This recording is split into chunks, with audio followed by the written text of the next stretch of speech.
Hello, my darlings. You are my mind so much.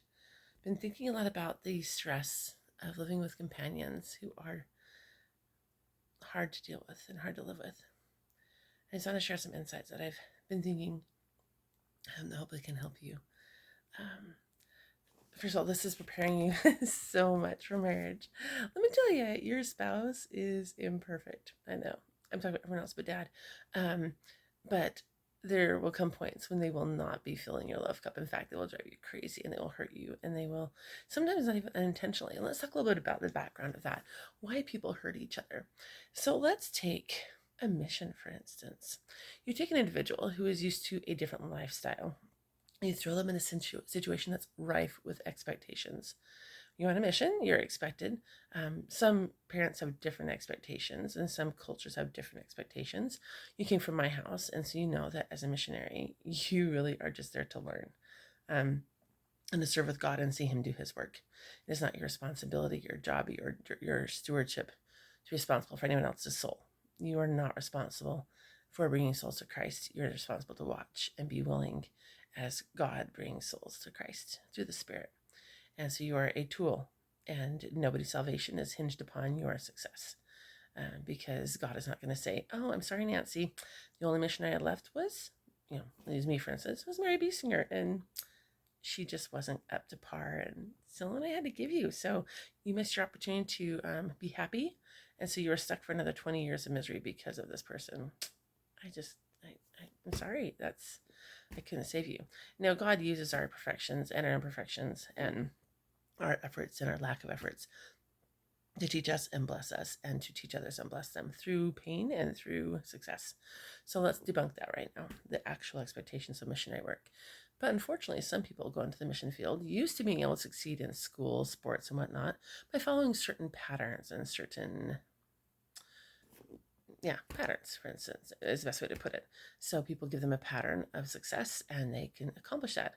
And there's a pattern of missionary work that is nuanced to each individual and what they've been taught, but they have an expectation going in that if they and their companion do a certain thing, or if they are certain people, then they're going to have success. They're going to have people baptized, they're going to have missionary experiences, they're going to have lessons, all these numerically validated situations, and that will qualify success. And so we both know that that's not always what happens.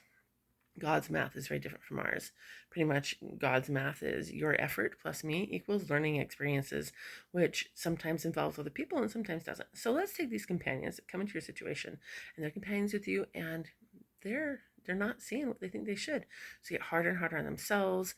They can feel that weight of expectation. They start taking it out in other ways. Like, we've got to do better. We've got to be better. Oh, come on, companion. It must be you too. And so you see these lashing out within companionships. And so let's fast forward and take the situation to marriage. Okay, you jump into marriage and you're given a soul from heaven. Can I tell you the responsibility that is?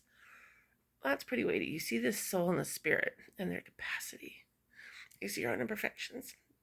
And your expectations, like, if I do the right things, then this child is going to be a certain way. There's a formula. That's the formula pattern. It's a formula that if I stick this in, this is what's going to come out. And that's wrong. The only thing that you're going to see, because God's formula, let's see what happens to him. Let's say there's a council in heaven, and let's say that all of his children come to it, and he gives them all the things that they need for their optimal growth, and a third of them choose not to do that. I know a 1/3 success rate with a perfect God is a pretty good indicator that the formula is not geared towards a certain end other than giving people opportunities. And so, anyway, by parenthood, we feel the same way, and that often creates stress. And there's expectations with work, expectations of the world that you can't just be a mom. You have to go and do something with your life and prove that you're of worth. Or you can't just be a dad. You have to have success in this field. That's not measurable to be a successful father. And so you have these expectations, and then you're going to be a perfect husband, a perfect wife. You have to have a certain body image. You have to take care of yourself, yada, yada. You have to certain callings of the church. And all these expectations weigh on this person. This person starts turning into a crazy person or a person that shuts off because they're so overwhelmed by expectations. But this expectation is just really the thief of joy and the killer of joy. So let's go back to your mission. You have the opportunity now to discover what love really is. So there's that Tevye song. After 25 years, I've cooked with him, fought with him, starved with him, 25 years, my bed is his, if that's not love, what is?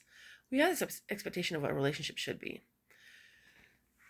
And we want that relationship to bless us and to make us feel better.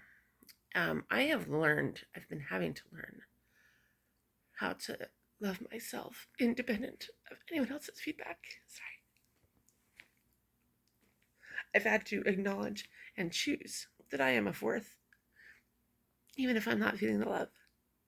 There are 5 love languages that they've been identified, not that there's not more. There's service, time spent together, physical affection, words of affirmation, and gifts. And we yearn for that. We yearn to have that cup filled with us. It shows other people care for us, that we're of worth, and that we matter to them. But got to a point in my life when I wasn't feeling it, wasn't feeling the love. And I looked around and it was ashes. And I went to God and he's like, you're right. It's pretty bleak. So now what are you going to do? And he gave me a choice in many relationships in my life. And I thought about it and thought the choices and the consequences. And I used these kind of choices. I made the same kind of choice after Isaac died, to still be alive. I weighed the options of dying versus living. And I chose to live because the other option wasn't going to help. So let me tell you, the option of not charity doesn't help. Your companion is not responsible to fill your love cup. You are. Your core self is worthy of love. And in these situations where your companion or your friends or your future spouse or your family is not giving you the love that you feel like you need to feel worthy of love, you have a choice. Are you still worthy of love? And you can choose to try to pursue that path where God says, you are my divine child, and I love you and created you. And for the moment I pulled you out of the heavens, you were beloved to me before you did a thing. Are you going to choose to act on that? Are you choosing to act on the love of charity that is not like the 5 love languages? Are you going to suffer long? Are you going to envy not? Are you going to be not easily provoked? You're going to bear all things, believe all things, hope with all things, endure with all things. Are you going to love like that? Because that's the only way that you're going to find self-love also. You cannot depend on your companion for love, support, validation, anything. They are broken. They are struggling to fulfill expectations. They can't bear your judgment. Your job is just to love them and God will work with them. But what about you? You are wonderful. I know each of you, even my other 2 that may not watch this because I'm kind of crazy, but that's all right. If Laura and Leonard don't watch this, it probably is better. But you need to know that you're worthy of love. And it's moments of this when your companionships are the worst and expectations are high that you have a choice to make. Yes, it's ugly. Now what? Now what are you going to do? Are you going to choose to find self-love and that you're worthy of love? You turn to God to show you that love. Seek priests of blessings. Go to the temple, seek him in prayer. And it doesn't come as a magic wand waving over the head. It comes as an awakening perspective. As you ask him to not only see other people as he sees them, but to see yourself as he sees you. And I promise that he will show you. And I promise as you make the choice to love, regardless of what comes back, you make the choice to turn the other cheek. You make the choice to pray for your enemies and those who despitefully use you and persecute you. As you make that choice, your mind will be not only opened to your own value, but to theirs and to their struggles, their weaknesses. Your heart will soften in its expectations, and you'll be one less person in the world with expectations of that person, and they will look back and be grateful for it. Because it's just our job to love, not to judge. My prayers are with you, and I hope this helped a little bit. I know it helped me. I appreciate you letting me be part of your journey and part of your struggles. I love you so much.